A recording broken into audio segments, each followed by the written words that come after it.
दोस्तों, जब कभी भी हम अंतरिक्ष की ओर देखते हैं तो हमारे मन में ऐसे बहुत सारे सवाल उठते हैं कि इस अंतरिक्ष में इतने सारे तारे हैं, इतने सारे ग्रह हैं, तो क्या हम इस अंतरिक्ष में अकेले हैं या हमारे अलावा भी ऐसी कोई जगह है जहाँ पर जीवन पनप सकता है। इसके अलावा भी अंतरिक्ष में ऐसे अनेकों राज हैं जिनके बारे में हम नहीं जानते। यहाँ तक कि हमारे अपने सोलर सिस्टम में जितने भी प्लैनेट्स हैं, इनके बारे में भी ऐसे बहुत सारे राज और फैक्ट्स हैं जिनके बारे में हमें नहीं पता। तो इस सीरीज़ में मैं आपको हमारे अंतरिक्ष से रिलेटेड कुछ ऐसे ही फैक्ट बताऊंगा जो शायद आज तक आपको नहीं पता होंगे। जैसा कि पिछली वीडियो में मैंने आपको बताया था कि प्लूटो को लेकर यह मिथ था कि प्लूटो ब्लैक होल में चला गया है और अब प्लूटो हमारे सोलर सिस्टम का हिस्सा नहीं है। लेकिन यह बात पूरी तरह से गलत है।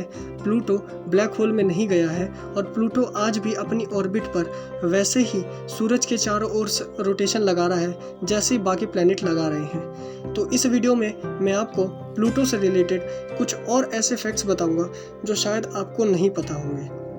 तो दोस्तों, मैं हूं आपका अपना दोस्त विजय और आपका स्वागत है हमारे अपने चैनल फैक्ट्स आइलैंड पर। प्लूटो, इसका जो नाम है, इसका नाम अंधेरे के देवता के नाम पर रखा गया है जो कि एक रोमन भगवान थे।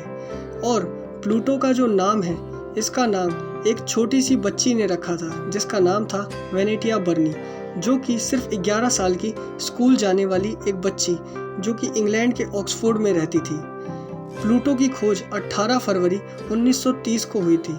उसके बाद से 75 साल तक प्लूटो हमारे सोलर सिस्टम के 9वें ग्रह के रूप में जाना जाता था, जब तक कि बाकी छोटे ग्रहों की खोज नहीं हुई। सन 2005 में आरिस नाम का एक छोटा ग्रह पाया गया, यानी कि एक बौना ग्रह पाया गया, जिसके बाद ये विवाद उठा कि प्लूटो को हम ग्रह नहीं मान सकते, वरना इस हिसाब से हमारे सोलर सिस्टम में 100 से भी अधिक ग्रह होंगे जो कि प्लूटो साइज के होंगे। जैसा कि हम जानते हैं कि हर ग्रह के पास अपने चांद होते हैं। किसी के पास एक चांद होता है तो किसी के पास एक से ज़्यादा चांद होते हैं। जैसे कि हमारी पृथ्वी के पास केवल एक ही चांद है, लेकिन प्लूटो के पास 5 चांद हैं, जिनके नाम हैं Charon, Hydra, Nix, Kerberos and Styx. यह 5 चांद प्लूटो के पास है, जिनमें से चेरन सबसे बड़ा चांद है। ऐसा माना जाता है कि प्लूटो के पास और भी चांद हो सकते हैं, लेकिन आज तक प्लूटो के केवल 5 ही चांद खोजे जा सके हैं। ऐसा नहीं है कि हमारे सोलर सिस्टम में केवल प्लूटो ही एकमात्र ड्वार्फ प्लैनेट है, यानी बौना ग्रह है। इसके अलावा भी हमारे सोलर सिस्टम में बहुत सारे ड्वार्फ प्लैनेट्स हैं, लेकिन उन सभी ड्वार्फ प्लैनेट्स में प्लूटो सबसे बड़ा ड्वार्फ प्लैनेट है। फिर भी प्लूटो का साइज इतना छोटा है कि यह हमारे सोलर सिस्टम के बाकी ग्रहों के चांद से भी छोटा है, जैसे कि टाइटन, कैलिस्टो, यूरोपा और हमारी पृथ्वी का जो चांद है, इससे भी छोटा प्लूटो है।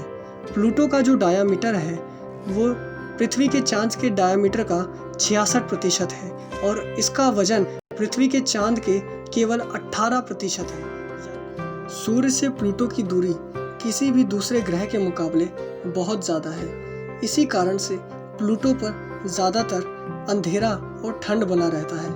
पृथ्वी पर जितना भी पानी है उसका 3 गुना पानी तो केवल प्लूटो के पास ही है, लेकिन यह सारा पानी बहुत ज़्यादा ठंड होने के कारण बर्फ़ के रूप में जमा हुआ है। प्लूटो का 1/3 जो पार्ट है वो केवल पानी है बर्फ़ के रूप में, और इसका बचा हुआ 2/3 पार्ट यानी 2/3 हिस्सा केवल चट्टानें ही हैं। प्लूटो की पूरी सतह बर्फ़ से ढकी हुई है और इसमें बहुत सारी पर्वत श्रृंखलाएं भी हैं, यानी इसमें बहुत सारी माउंटेन रेंजेस भी हैं। प्लूटो की दूरी पृथ्वी से भी बहुत ज़्यादा है। इसी कारण से प्लूटो तक किसी भी स्पेसक्राफ्ट का पहुंच पाना बहुत ही मुश्किल लगता है। लेकिन आज तक इंसानों द्वारा बनाया गया केवल एक ही स्पेसक्राफ्ट है जो प्लूटो तक पहुंच पाया है, और उस स्पेसक्राफ्ट का नाम है न्यू होराइजन, जो कि सन 2006 में पृथ्वी से लॉन्च किया गया था और सन 2015 में प्लूटो तक पहुंच गया था। जब वो प्लूटो तक पहुंचा तो उसने हमें प्लूटो के बारे में बहुत सारी जानकारियां और प्लूटो की बहुत सारी फ़ोटो प्रोवाइड की, जिससे हम प्लूटो के बारे में बहुत सारी बातों को जान पाए। जैसे कि पृथ्वी के पास अपना वातावरण है, यानी कि एटमॉस्फेयर है, जिस एटमॉस्फेयर के कारण हम पृथ्वी पर रह पा रहे हैं।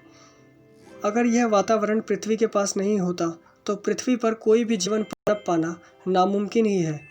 लेकिन क्या आपको पता है कि प्लूटो के पास वैसे तो अपना कोई वातावरण नहीं होता, मतलब कोई एटमॉस्फेयर नहीं होता, लेकिन जब प्लूटो अपनी ऑर्बिट पर घूमते घूमते सूर्य के बहुत पास पहुंच जाता है तो सूर्य की गर्मी के कारण प्लूटो के ऊपर जो बर्फ़ जमी हुई है वो धीरे धीरे पिघलने लगती है और उस बर्फ़ से भाप की एक पतली सी लेयर जो कि एटमॉस्फेयर की तरह बन जाती है प्लूटो के ऊपर, और देखने में ऐसा लगता है कि प्लूटो के पास अपना एक एटमॉस्फेयर बन गया है।